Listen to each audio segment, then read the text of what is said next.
Ganda ng spot na to, oh. Yan, mga puno kabilaan.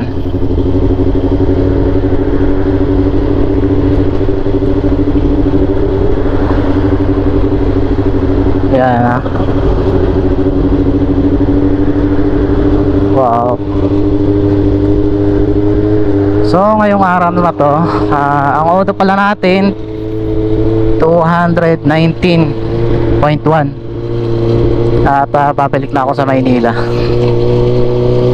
Sana safe ang trip natin. Kukunin natin ng 7, 8 to 9 hours kasi mainit, kailangan natin magpahinga sa daan kasi baka ma-dehydrate tayo. At maganda yung panahon ngayon, blue sky. At nandito tayo sa Kiangan.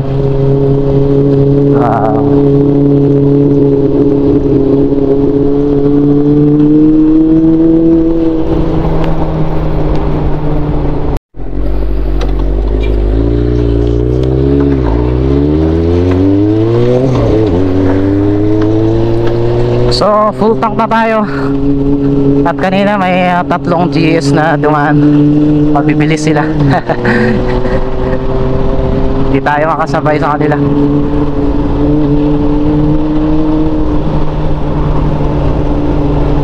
Eto, may dalawang naiiwan.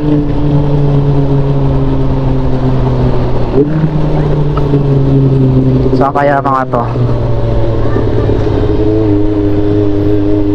Bibilis nila eh. Hindi tayo makasabay sa mga driving skill nila.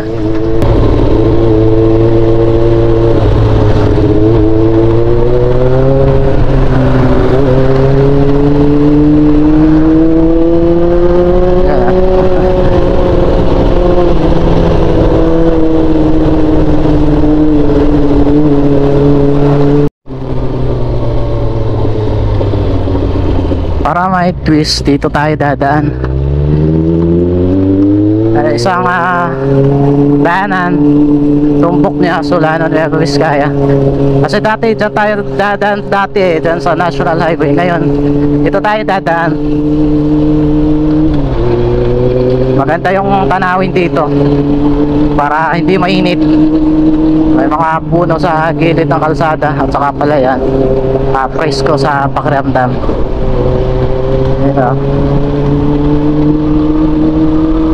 Makakaiwas pa tayo sa mga truck kasi ang daming truck dun eh, galing sa Nueva Vizcaya, sa Isabela. Mga truck delivery mahaba, iwas aksidente. So ito yung sinasabi kong mga palayan. Yan, dami dito sa dinaanan natin. Wow, kita nyo yung sinasabi ko na maganda dito dumaan. Napakagandang lawak na palayan, tapos doon sa pinakadulo ang mataas na bundok. Ganun din dito sa kabila, puro palayan. Sarap pumiyahe. So tuloy ulit tayo.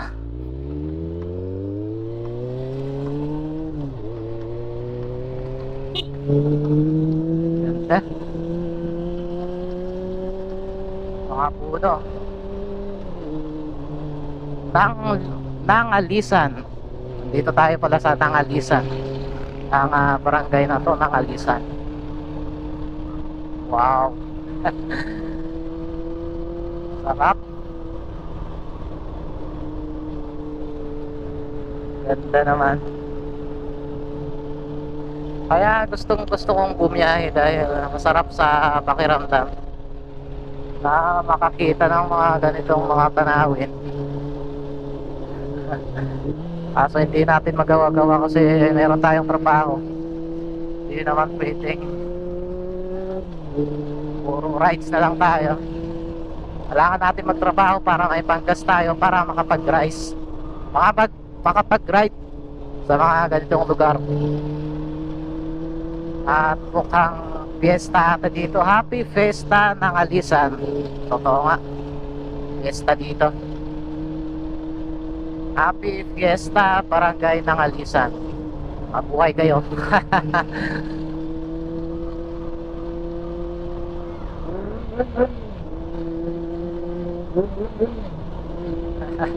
Daming nagpapabomba dito. Wow. Ito naman mga pink. May color coding sila. Wow. Ganda rito.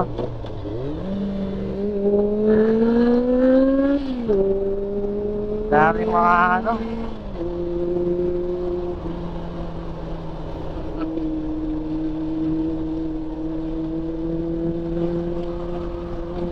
Daming magaganda dito.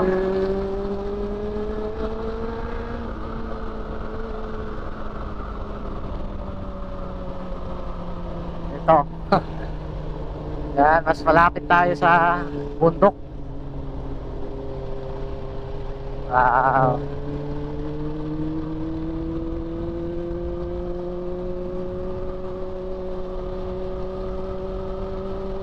Pagka nitong mga nakikita natin, minsan natatameme ako. Gusto ko lang pagmasdan na hindi ako nagsasalita. Sarap kasi sa mata, tapos sa pakiramdam. Nakaka-refresh ng feelings, lalo na pag lagi ka sa trabaho. Giging stress reliever therapy to.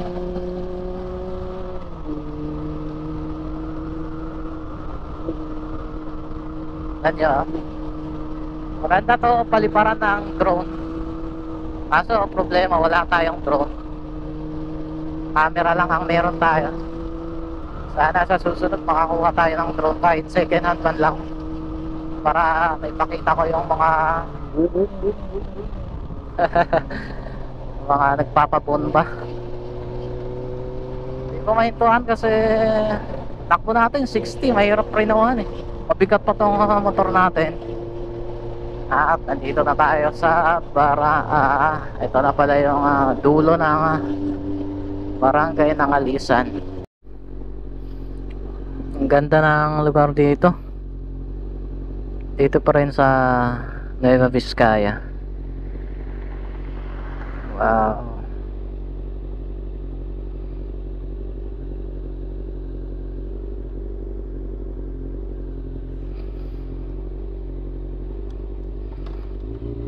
Tara ulit.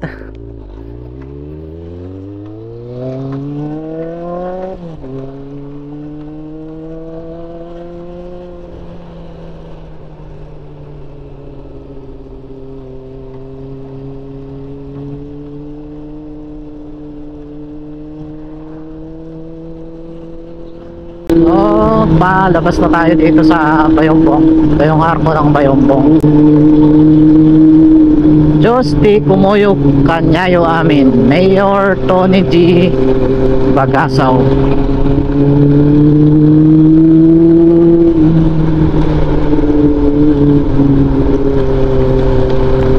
Ito yung magandang tulay, medyo mahaba. Dalawa pala yung ginagawa yung kabila. Ganda ng kalsada, ng mga kabundukan doon. Kabilaan yan. Ito sa baba, ilog na malawak. Kita nyo yung mga kabundukan na yan.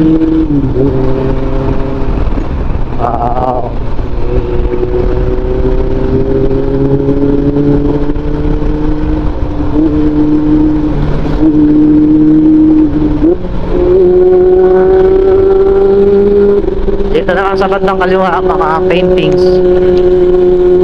mga iba't ibang klaseng ibon at tao, mga animal. Nueva Vizcaya. Ito yung mga truck na kasabay natin, puro sako-sakong mais. Sila yung dahilan kung bakit nagkaka-traffic doon sa Santa Fe. Paakyat hanggang doon sa Nueva Ecija pababa. At minsan pag nasiraan, mahirap pa tanggalin kasi yan ang lalaking karga, mabigat pa. Dito na tayo sa Aritaw, sa kalsada ang pinakamaganda. Lapad ng kalsada, ang ganda na yung pagka-espalto, ang haba.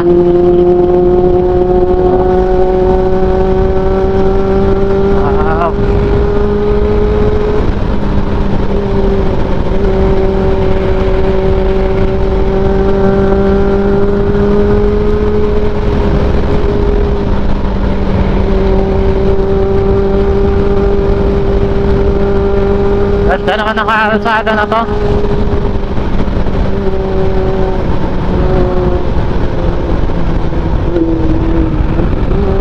Ganda bumangking. Palaban yung Corsa tire natin. Isang malugpitang long ride ang unang kabit. Itong mga truck na to, pasaway na.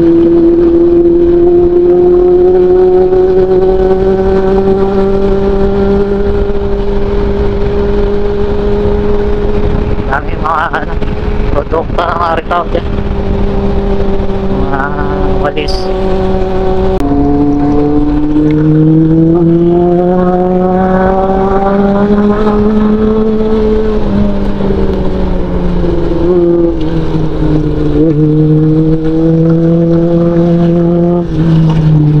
Dito na tayo sa pinaka highest peak. Oo nga. Tapos natin dito, pababa naman to, paliko-liko ulit. Ayan ha, Converge Fiber, Mabuhay Nueva Vizcaya. Pag nakita niyo yung ano na yan, ito daw papuntang kanan nito, papuntang Balete Pass. Kaso close pa, no entry, under construction. Welcome to Cagayan Valley.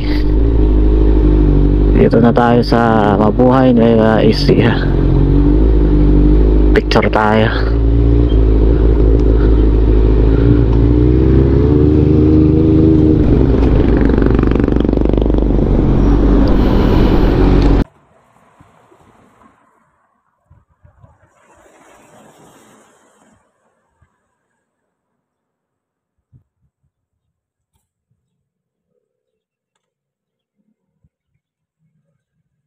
Dito na tayo sa San Jose Nueva Ecija. At ayan ang ito yung sentro nila. Oh. Ilang oras na lang makakarating na tayo sa Maynila. Mga 4 na oras pa siguro.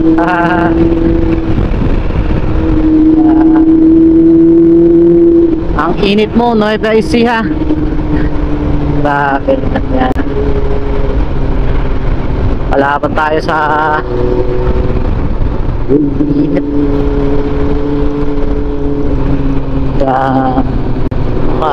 Establishment nila dito sa Nueva Ecija. At mag-start na tayong mag-Google Map dahil hindi ko na alam yung mga kalsada dito sa Nueva Ecija. Meron pa tayong 3 hours 57 minutes, 150 kilometers. Makakarating tayo doon ng 5:16. Tingnan natin kung alas 5 makakarating tayo doon. Tara na. Daan pala tayo sa service road para maranasan din natin yung service road.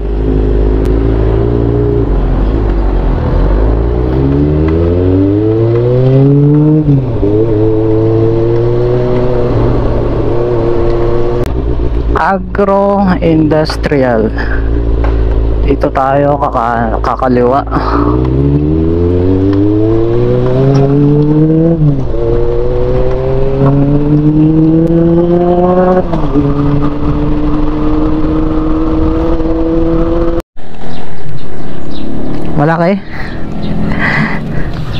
Malaki yung makina, no? 54 ano 7.7 liters. Anong lugar to, kuya? Anong lugar dito? Anong lugar dito? San Andres. San Andres. Pagas tayo para dire-diretso.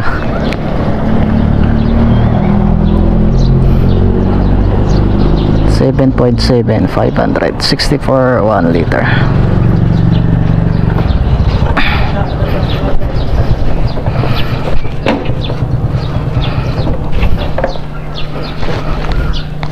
Bigyan kita sticker kuya para i-subscribe mo ako sa YouTube at Facebook. Nag-YouTube ako at Facebook. Born to Rides. Isa pa nga. Punta ako na Manila para may subscriber ako dito.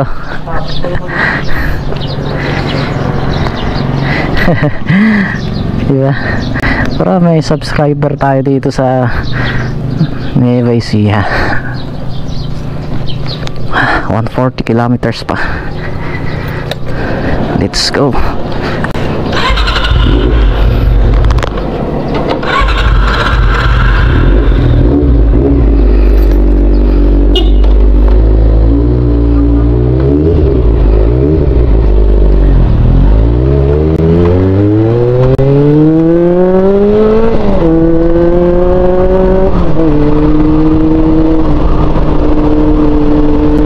Layo pa yung biyahe natin. Balagtas, bayan ng Makata. Dito na tayo sa Balagtas.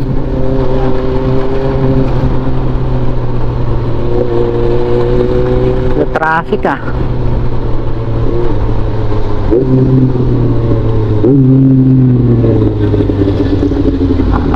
lubak na kalsada.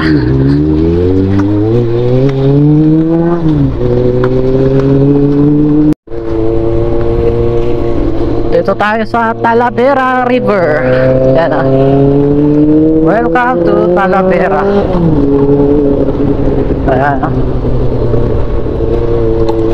Itong tulay na to, may awang sa gitna. Pinagtagpi-tagping semento.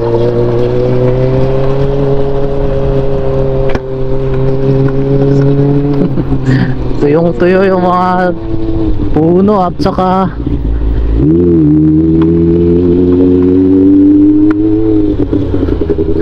kulay brown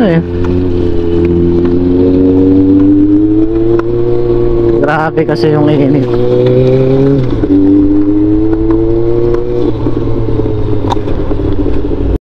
So, dito ako sa Gapan, Nueva Ecija. Dito.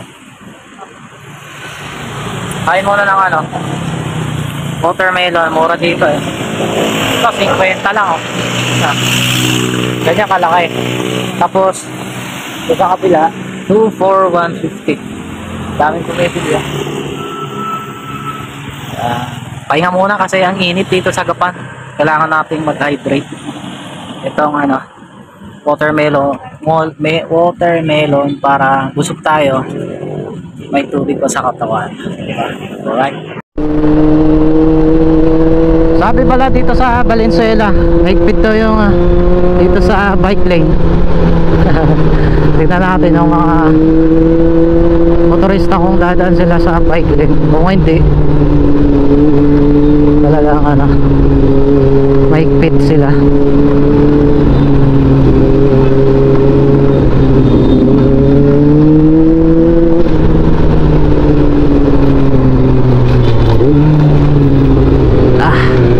Lubak traffic na din.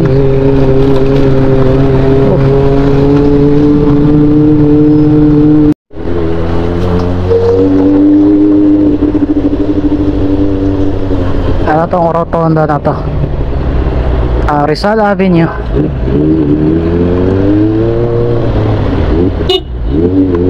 Ayan.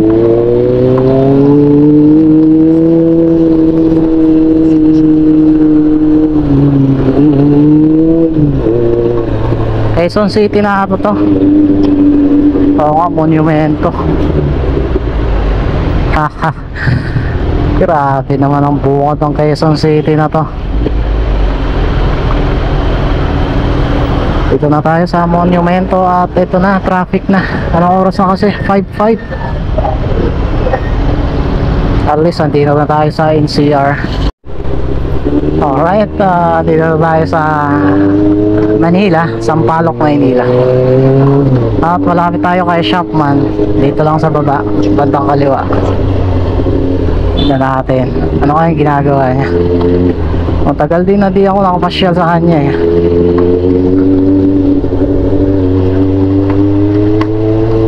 Pahinga saglit tapos uwi sa Bikutan. Sana andyan siya.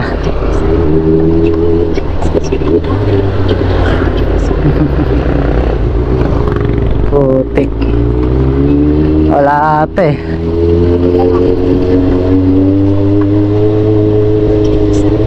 Oh, ang linis ng ano niya. Nako, yari. Walang tao. Wow, super 4. Ito yung ginagawa niya. The Shopman's Club.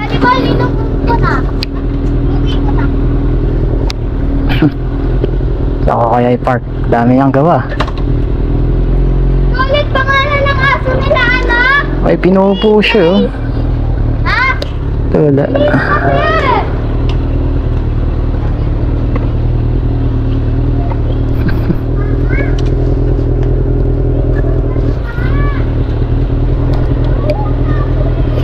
Muna ako ng tubig ah. Aka-dehydrate. Daming gawa oh. Ito PB1 din. Dun sa taas PB1 din. Dami niyang gawa. Ito Yamaha. Yamaha. Ilan cc to? Daming gawa. Alright, nandito na tayo sa Bikutan. At maliwanag pa. Yay! Thank you Lord. Salamat at safe tayong makauwi.